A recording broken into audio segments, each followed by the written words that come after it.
और बड़ी खबर गुरुग्राम से, जहां किसान आंदोलन पर मुख्यमंत्री मनोहर लाल का बयान भी अब सामने है। और मुख्यमंत्री के द्वारा किसान आंदोलन पर बयान दिया गया, जिसमें उन्होंने कहा कि पंजाब के किसानों ने यह आंदोलन खड़ा किया है और आंदोलन में जितने किसान हैं वो पंजाब से आए हैं। आंदोलन पूरी तरह से राजनीतिक और सुनियोजित रूप से किया गया। हरियाणा के किसानों ने आंदोलन में हिस्सा नहीं लिया है, यह मुख्यमंत्री की तरफ से कहा गया। और हरियाणा पुलिस ने संयम और धैर्य का परिचय दिया है और बड़ी ही काबिलियत के साथ यहां पर व्यवस्था को बनाए रखा। हमने पंजाब के किसानों से बातचीत करने की अपील की है, हरियाणा के मुख्यमंत्री ने कहा है। साथ ही किसानों के प्रतिनिधियों से 3 दिसंबर को बातचीत तय हुई है, मुख्यमंत्री की तरफ से इस पर भी कहा गया। वहीं तारीख आगे पीछे करने पर केंद्र विचार करेगा, लेकिन किसानों के नाम पर राजनीतिक रोटियां सेकी जा रही हैं। यहां पर राजनीति किसानों के नाम पर ज्यादा हो रही है। मैंने पंजाब के सीएम से 6 से 7 बार बातचीत करने की कोशिश की इसी विषय को लेकर के, और ये सभी चीजें मुख्यमंत्री यानी कि हरियाणा के मुख्यमंत्री मनोहर लाल की तरफ से साझा की गई हैं। और उन्होंने बताया है कि पंजाब के किसानों ने यह पूरा आंदोलन खड़ा किया और इसीलिए पंजाब से लगती हुई सीमाओं, बॉर्डर को सील किया गया था। लेकिन जैसे ही वहां ज्यादा संख्या किसानों की नजर आई तो कभी भी टकराव की स्थिति ना बने, इसको लेकर सरकार ने पहले से ही हिदायत दी गई थी और इसीलिए बैरिकेडिंग्स खोल दी गई थी, वहां से किसानों को आगे बढ़ने दिया गया। किसी भी तरीके से किसान और पुलिस के बीच टकराव हो, ऐसी स्थिति ना बने, इसको लेकर के हिदायत अधिकारियों को भी दी गई थी। लेकिन किसानों के प्रतिनिधियों से 3 दिसंबर को बातचीत तय हुई है और तारीख आगे पीछे करने पर केंद्र विचार कर सकता है और मुख्यमंत्री ने इस पर यह भी कहा है। लेकिन किसानों के नाम पर राजनीतिक रोटियां सेकी जा रही हैं। पहली बात तो है कि इस सारे में हम अलग अलग प्रदेशों के हिसाब से इसको सोचें। ये आंदोलन पंजाब के किसानों की ओर से खड़ा किया गया है और वो भी किसानों की बजाय वहां से कुछ पॉलिटिकल पार्टी का जो स्पॉन्सर्ड है, कुछ संस्थाओं का स्पॉन्सर्ड है, इस प्रकार के किसान वहां से आए हैं। हरियाणा के किसान ने उसमें भागीदारी नहीं की है। मैं इसके लिए हरियाणा किसान का भी बहुत धन्यवाद करता हूं और साथ में हरियाणा की पुलिस का भी मैं उनको भी एक प्रकार से सराहना करता हूं कि हरियाणा पुलिस ने 2 दिन 3 दिन जब से ये विषय शुरू हुआ है बहुत संयम से काम लिया, कोई फोर्स का उपयोग नहीं किया, केवल उनको रोकने के लिए, क्योंकि इतनी बड़ी संख्या में दिल्ली में आकर के मिलने का कोई अर्थ है नहीं। हमने पंजाब के किसानों को अपील की है कि उनके प्रतिनिधि सरकार से बात करें। आखिर कोई बात करने के लिए हजारों किसानों की जरूरत नहीं होती है, उनमें तो उनके प्रतिनिधि आते हैं, कहीं 5, 11, 15 संख्या में आकर के बात करेंगे। तो इनको आह्वान भी किया है, अपील भी की है और मुझे लगता है रास्ता भी यही है। आखिर अब केंद्र सरकार में भी हमारे केंद्रीय मंत्रियों ने, हमारे होम मिनिस्टर ने, कृषि मंत्री ने, सबने कहा है कि आप बड़ी संख्या बताइए कितने लोग आएंगे और हम 3 तारीख को बात करेंगे। अब डेट का आगे पीछे करना होगा तो वो करेंगे, अन्यथा बातचीत ही इसका एक माध्यम है और कोई रास्ता नहीं। इसमें राजनीतिक रोटियां सेकने का जो काम किया जा रहा है वो किसान के नाम पर, ये बहुत ही दुर्भाग्यपूर्ण है और मैं तो इसकी निंदा करता हूँ, ये निंदनीय भी है। सर, अभी कैप्टन अमरिंदर से बात हुई नहीं हुई आपकी? क्या आपने प्रयास किया? लगातार मैं तो 3 बार कह रहा था, लेकिन हमारे एक्सचेंज के लोगों ने, क्योंकि हमारे कहने पर बार बार वो फोन करते रहे, कम से कम 6-7 बार उनके यहाँ फोन किया, उनके स्टाफ के लोग उठाते रहे, अब कराते हैं, अब कराते हैं, 4 बजे कराते हैं, मीटिंग में है, यहाँ है, वहां है।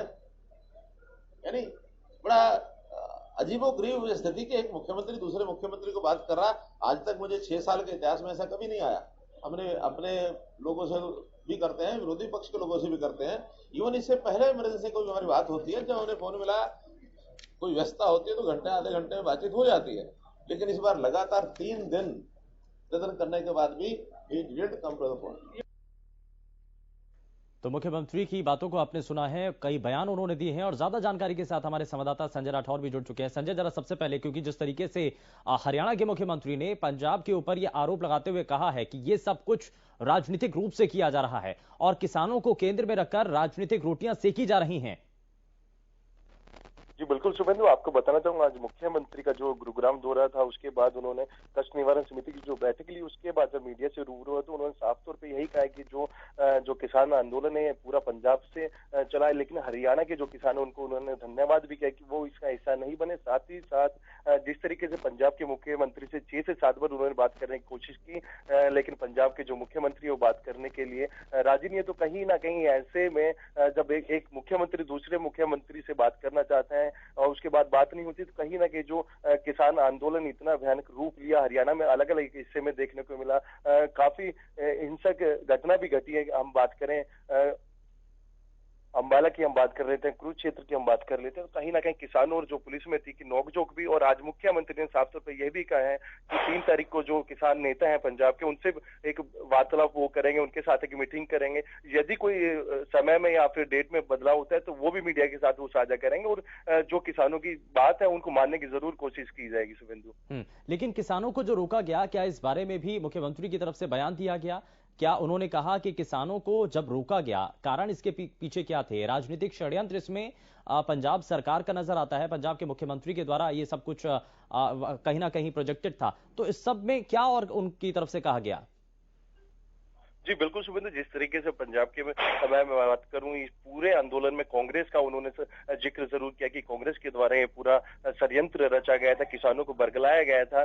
लेकिन उसके बाद जब पंजाब के मुख्यमंत्री से हरियाणा के मुख्यमंत्री ने बात करना चाहा तो उन्होंने बात नहीं की। ऐसे में एक बार जब किसानों को उनको मीटिंग के लिए जरूर बुला लिया गया 3 तारीख को, लेकिन समय में जो बदलाव होता है उसके बाद जरूर वो देखेंगे कि उस मीटिंग के अंदर क्या निर्णय निकल के आता है क्या। और दूसरी बात, जिस तरीके से जो किसानों को रोकने की बात थी कि कोई हिंसक घटना हरियाणा में ना घटे, क्योंकि जिस तरीके से पीपली में एक बार किसान आंदोलन हुआ था, वहां काफी बड़े लेवल पे किसानों के साथ अत्याचार हुए थे, लाठीचार्ज हुए, तो इसीलिए पुलिस हो या फिर पैरामिलिट्री फोर्स इसलिए तैनात की गई थी हरियाणा के तमाम बॉर्डर पे। संजय, लेकिन पंजाब के किसानों से बातचीत के लिए हरियाणा के मुख्यमंत्री ने कहा भी है, क्या बातचीत अभी होगी?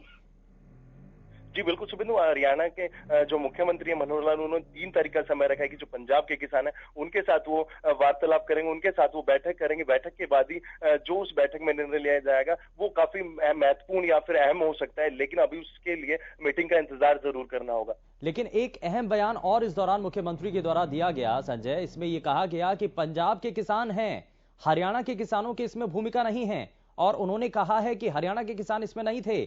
पुलिस प्रशासन का भी उन्होंने शुक्रिया अदा किया कि बहुत बेहतर तरीके से उन्होंने व्यवस्था को बनाए रखा। जी बिल्कुल शुभेंदु, साफ तौर पर हरियाणा के मुख्यमंत्री ने हरियाणा के जो किसान है उनका भी आभार जरूर व्यक्त किया है, क्योंकि जो पूरा षड्यंत्र था वो कांग्रेस के ऊपर उन्होंने ठीकरा जरूर फोड़ा कि कांग्रेस की साजिश जरूर बताई है, लेकिन हरियाणा के जो किसान थे इस आंदोलन में कहीं नहीं थे। ये मुख्यमंत्री ने आभार जताया कि हरियाणा के जो किसान है वो जागरूक है, वो बातों को समझते हैं, इसलिए उनका आभार भी जरूर व्यक्त मुख्यमंत्री ने आज गुरुग्राम में जब मीडिया से रूबरू हुआ था किया।